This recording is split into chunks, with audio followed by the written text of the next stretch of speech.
There are different types of cells and different types of panels available for marine installation these days, so I want to see if I can quickly demystify it and run through those for you. You're going to find three different types of silicon available: amorphous or thin film, and polycrystal, multicrystal, both the same thing, and monocrystalline. Amorphous, which is, as you can see on this panel here, a very thin film layer that's applied to either a thin rollable substrate, or it can be fairly solid and foldable, but either way it's very lightweight, very portable, great for camping, for boats, for taking out, for leaving on the boom, for keeping the battery topped up. Not very efficient, but very handy, very convenient. Then we go on to the silicon cells, which either come as poly or multicrystalline or monocrystalline. The polycrystalline are very familiar. You'll see them on solar panels everywhere, on roofs. They're constructed from lots of offcuts that come back from the semiconductor industry and the silicon industry, molten down and cooled down into big ingots and then sliced into thin wafers. And you can see they're very rectangular, they make a lot of use of the space of the panel. On top of the cells and behind it, which you can't see, but that's where the collectors are, you can see the grid effect, if you like, which is picking up the power. Monocrystals are made from, as it sounds, a single silicon crystal. And the crystal is round, so it's cut into as square as it can be so that it makes most use of the available area on the panel. But typically you see the corners still left, so you can see a mono panel from a poly panel, and also because it's black and there's no flakes to be seen. In strong light, in normal light, they're about the same efficiency, but because of the edges between the contacts between the flakes on the poly cells, that makes them a little bit less efficient at low light. But of course, they make the most use of the panel space, because on a mono panel you usually have some space that's wasted. So it's a tough call between mono and poly these days. But we do have one advancement from that, which is the back contact cells. Now, these are very special, made by SunPower, and they have no contacts on the front. All of the contacts are made on the back, so that means the whole of the surface area is available for sunlight collection and turning that sunlight into power.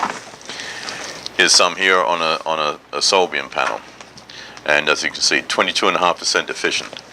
Now that's measured the amount of available sunlight that's turned into usable power. So 22.5%.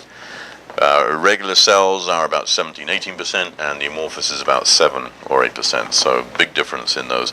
And obviously, if you can get that much efficiency, you can get a lot more power out of the available space, which is very important to us on boats. As for the types of panels that are available, as we said, amorphous, roll up, that's about it. There are some made into glass panels, but very few and far between in the marine business, I think. The typical mono and poly cells are made into panels. These are household panels. The prices come down and down over the years. They're about $2.50 to $3 a watt as we speak today in July 2013. Glass with an aluminum frame, so these require some sort of mounting structure to put them onto a boat, and can be very costly and very take away some of the looks of the boat, which is not good, but that's a less expensive way than some of the other options. This one here is by Solaris, 110. We do 140 watt as well, and this is a true marine panel. The problem with the household ones, most of the good brands out there aren't warranted on a boat, but at the price that they are, it's probably not an issue. But this has a 5-year warranty on the construction and 25 years on the output, and they are the SunPower back contact cells. So they have a true marine panel, great warranty, and the most power you can get in the space. Then we move on to what we call walk-on panels. These are very thin, razor thin, as you can see there. With these, there's a stainless steel backing plate So they can take a curve on a hull or on a deck somewhere, and they've got a rubberized coating. They've been glued down, screwed down, walked on. That's what they're designed for. They're also designed to take the heat, which is a factor in solar panels. They're designed to be put onto something solid with no air underneath it, and to account for that heat. That's an 18 watt from Solara, and we do those up to 70 watt. And they go into some really tough applications. And also with we went to flexible, now we go to semi-flexible, which is what these panels are here I showed you before. These are from Solbian. They're very thin, very lightweight, but they also have high output cells in them. We can do a lot with this. This is 125 watts. And we can put zippers into these. We can sew into the plastic. It's very thin. We can put Velcro. This one has zippers, as you can see. So that can go into a Bimini, a Dodger, up there, out of the way. No heavy gantry or support structure needed, as we have to with these glass panels. And it can be taken off anytime, stowed down below. We also have options like this is a twin wall panel, twin wall polycarbonate, and that way we can take a panel and give it some stiffness, some structure, and we can do all sorts of things with it then. It also has, because of the twin wall construction, there's some airflow going underneath it, and that'll give it some cooling if it goes onto a flat surface.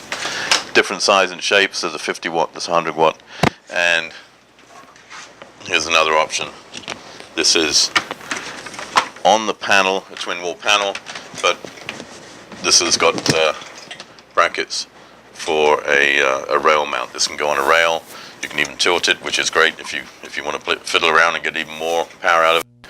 But they're very robust, but very, very lightweight and transportable. And that's it.